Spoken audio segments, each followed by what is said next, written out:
Hello and welcome aboard, ladies and gentlemen. Today I'm joined by a couple of friends and we're going to be talking about Battletech Clan Invasion breaking a $1 million stretch goal.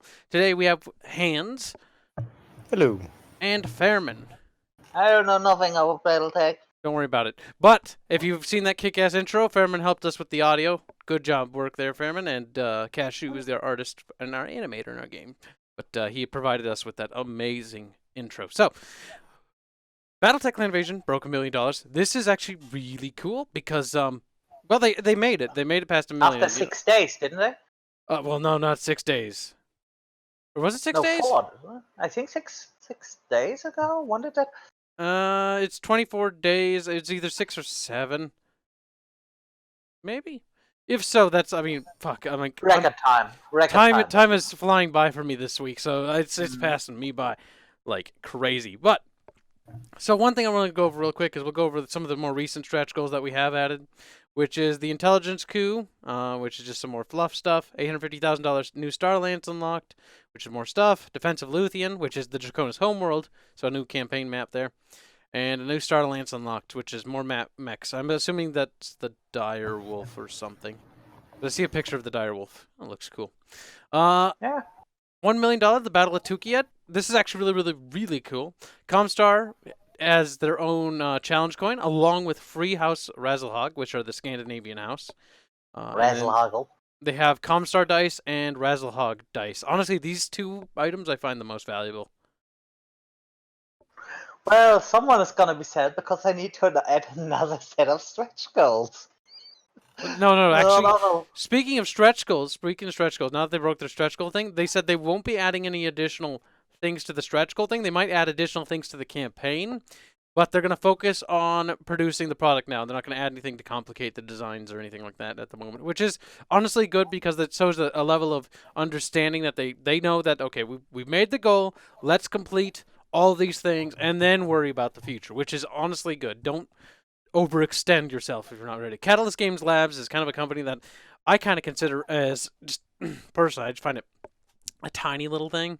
Their website's fucking awful. I'm sorry, Catalyst Games. Like I love you guys, but your website's shit. Like, stop it. Stop it. Finding books and stuff is a pain in the ass. Drive-Thru RPG is the way to go for that, but fuck me. Speaking of Drive-Thru RPG, I was actually talking to the lads, and I was thinking we'll actually eventually do an actual Battletech roleplay campaign. I'm not sure if I'll have a GM. I'm probably going to find a GM for us, because, again, that's going to be later into our development cycle, and I imagine by then, like, things are going to get a little hectic. So I don't have time to write. If I'm writing, I should be writing one thing, not two things. You know what I mean? Oh, it makes me sad. But yeah, no, I just figured we'd do this sort of like little video here just to briefly mention that it actually broke $1 million and it achieved all its goals, and that's actually a really big deal for Battletech, because Battletech is, for the most part, like, it's an active community, but it's like, as far as franchise-wise, active it's not. It's kind of dead-ish in the water. And so hopefully this kind of brings a little bit of revitalization to this franchise. One actual small worry I have, though, that I want to make clear, because, you know, now that the dust is starting to settle from the excitement, is actually less to do about the tabletop and more to do with digitization. And I think that, because the thing is, Faremann, Hands, and myself, like, Hands is the closest person realistically, but we're never going to play physical tabletop. Probably ever.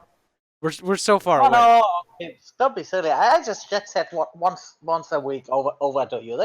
Yeah, just fly over to America, you know, once a week. Yeah, you just. Hey, Fairman, want to have a night with the boys, play tabletop rounds? Oh, sure. I'm just gonna get on a plane and fly from Europe to America. Don't you have to ask Mama Merkel if she'll let me go over? Yeah. Mama Merkel. We just live stream that, and then we could keep the chat hostage. Okay, guys, if you want to see next week, you need to give at least enough money for. I don't think, honestly, I think that's a bad idea, because aren't we trying to raise money for our game, Fairman? Not the fucking plane ride. Either or. So yes, that, like, we'll probably do a tabletop simulator is probably the best way to do it. Which is nice because people will scan the models, I have no doubt, and put them up. But yeah, no, I think it's really good, really cool.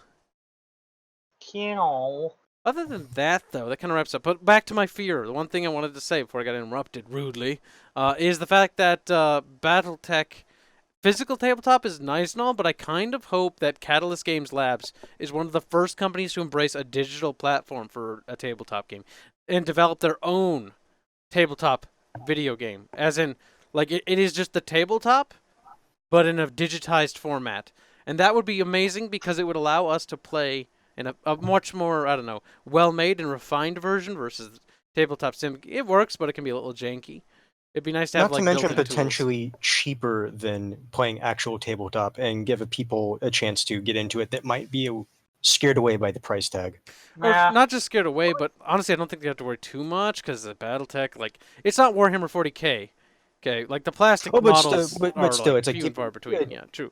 as someone who was never really into tabletop, when I just think of tabletop, I automatically think of just more expensive in general. Yeah, I'm that's not fair. really that much into the tabletop game side, but I do like. I've always wanted to try it. Hobby part. I've always wanted to try it, but I live out in the middle of nowhere, and so playing physical tabletop is actually just it's not feasible. The only reason why I support it is because number one, I want the rule sets, and I wouldn't mind having like a nice little collection. Like I don't collect much, if anything, physical, but this would actually, I'd kind of want that on my shelf because I think it'd be cool. Other than that, like that's about it. Tabletop sim is really the only feasible way to play table games these days, and honestly, I think the table games industry has to understand that digitizing is honestly making a digital alternative is a pretty good idea, I think. And you will pretty much always sell your models because there are people that just buy the models for the sake of the models. Yes, collector Probably items. I mean, sell it's the less, same thing yeah, for video game franchises like Halo or Doom. People buy replicas of the characters and icons of their favorite things and posters all the time. Mm-hmm. The format has nothing to do with the extra sales, but CGL is they don't have the same approach as Games Workshop with we're a toy company first and we don't care about our universe. You guys are a little better at putting on the facade you care, so that has to do with the fact they think they're tiny. But we'll see what happens with if and when they get big. Oh no, they're based in Seattle, Washington. Oh no. Why? Don't worry about it. That's a story for another day. I've been to Seattle, Washington. It's a pretty place, I'll say that much. But the people, though, I don't know how I feel about it. Ooh, boy. The driving, oh. Yeah, any major city. I don't know. Seattle, Washington people drive kind of like retarded people. I'm sorry. You should see You should see the Danish trying to drive. Ugh. Yeah, I can believe Isn't it. that because they're like half of them are like drunk or on drugs? No, it's just that the Damn. Danish are not really used to having many people on the roads. Also, Danish are retarded. Uh-oh. Well, if you've angered the Danes now, the Danes are coming for you, Fairman. Better hope Germany's strong. You better... Next time we can take Denmark. We can take Denmark. Everyone can take Denmark nowadays. Damn. Except... That is brutal, Fairman. Denmark's just a little Sweden. country. No, Sweden. Every brown person can take Sweden. God damn it, Fairman! You had to politicize it, you little whore. Oh well. Hey, Heinz started it. Heinz started with Sweden. Sure. Sweden's a cheap shot, though. You can say anything and you take them out. Okay, so you moving don't bring on. up Sweden Moving and on. don't expect racism. Don't expect race.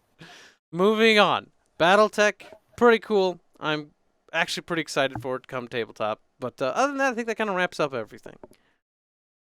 Before we digress here too much, time to get back to work, boys. That Kickstarter project is pretty impressive in terms of. Also, that shows that the fandom is still. I think that's still strong. Well, it's strong enough to keep going. I mean, realistically, only 4,846 people actually backed it. That's not a lot of people. True. 4,846 customers is like, eh. And remember, the backer sales are always going to be massive because it's most of the big investors are going to put in the money there. Those are the diehards. Yeah. People like myself. So at best, you can say it is a niche audience that's willing to pay a lot to support what they like. Mm-hmm. And as long as there's still money flowing, the IP will still stand. Even if there wasn't money flowing, IPs still stand. They're just officially dead, unofficially active, is how I like to put it. Oh, hey, they 1,006,000. Nice. But until next time, I think we'll call this here. And we'll see you in the next video, which we're going to start working on right now. Yay. Yay.